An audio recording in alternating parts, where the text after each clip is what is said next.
안녕하세요. 복지 2배로 TV입니다.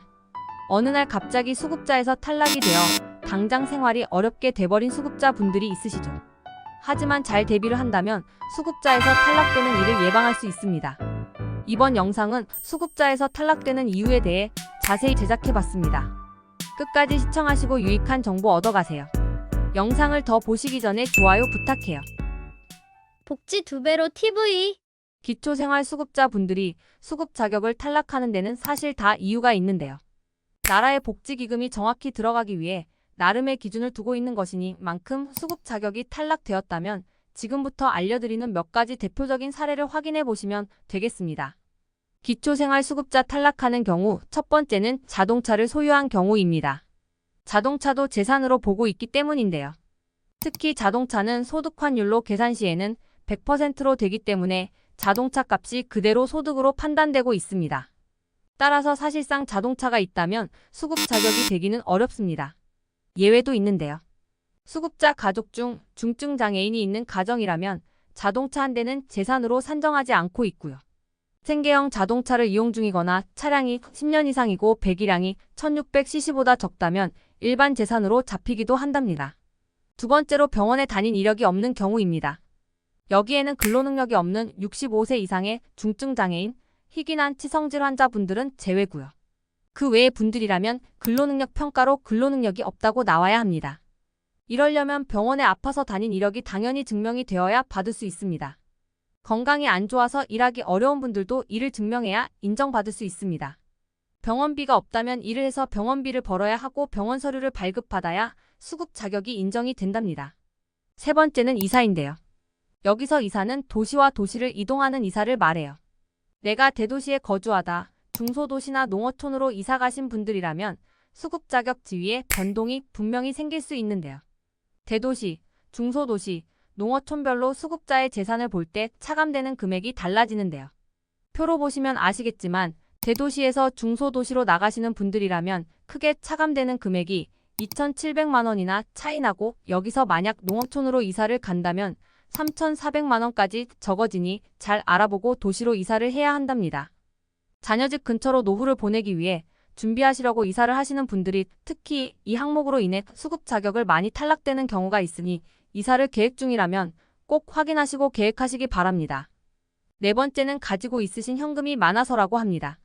정부에서 수급자의 지위를 받기 위해서는 주거용 재산, 일반 재산, 금융재산, 자동차 재산을 종합적으로 보고 판단을 하는데요. 각각의 재산에 대한 월 소득 환산율은 1.04%, 4.17%, 6.26%, 100%로 계산하는데요. 이를 쉽게 1,000만 원으로 보고 계산을 한다면 매달 소득으로 보면 10만 4천 원이 나오고요. 일반 재산으로 보면 41만 7천 원이고 금융재산으로 보면 62만 6천 원이고 자동차로 가지고 있으면 1,000만 원이 있다고 봅니다. 따라서 자동차를 가지고 있으면 수급 자격 인정이 어렵다는 말이 바로 여기에서 나오는 거고요. 그리고 여기서 금융재산이 많으면 수급비가 적어질 수 있고 금액에 따라서는 수급 자격도 탈락될 수 있습니다.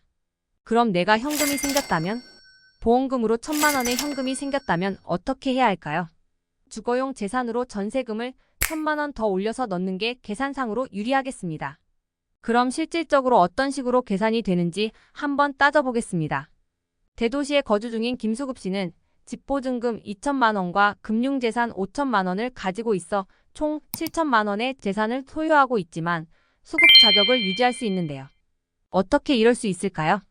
정답은 아까 설명해드렸던 기본공제액에 있습니다. 대도시 기준 기본공제액이 6,900만 원이고 여기다 금융재산은 500만 원을 더 차감해주기 때문에 실질적으로 김수급 씨는 재산이 없다는 행정적 결론이 나오는 것이죠. 다섯 번째는 돈을 빌리거나 받거나 해서 수급자에서 탈락할 수 있습니다. 수급자 분들은 누군가 돈을 준다고 받기만 한다면 수급자에 탈락할 수 있는데요. 물론 그 금액이 소액이 아니고 100단위일 경우 문제가 되는 것이고요. 이렇게 받은 돈은 수급자의 소득분으로 봐서 수급비에서 차감을 시킬 뿐만 아니라 금액에 따라 수급자의 지위까지 탈락시킬 수 있습니다. 각각의 기준을 살펴보면 이렇습니다. 만약 6번 이상으로 받는다면 한 달 기준 1인 가구 29만 1,722원, 2인 가구 48만 9,013원, 3인 가구 62만 9,205원, 4인 가구 76만 8,162원, 5인 가구 90만 3,677원이라면 수급비에는 영향이 없습니다.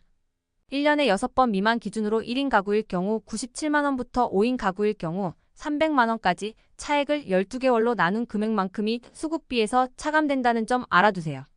보통은 지인에게 돈을 빌리기도 하는데요. 이러한 경우에는 부채라고 인정해줘서 해당 금액만큼은 재산에서 차감을 해줍니다. 또한 돈을 빌린 사유도 중요합니다.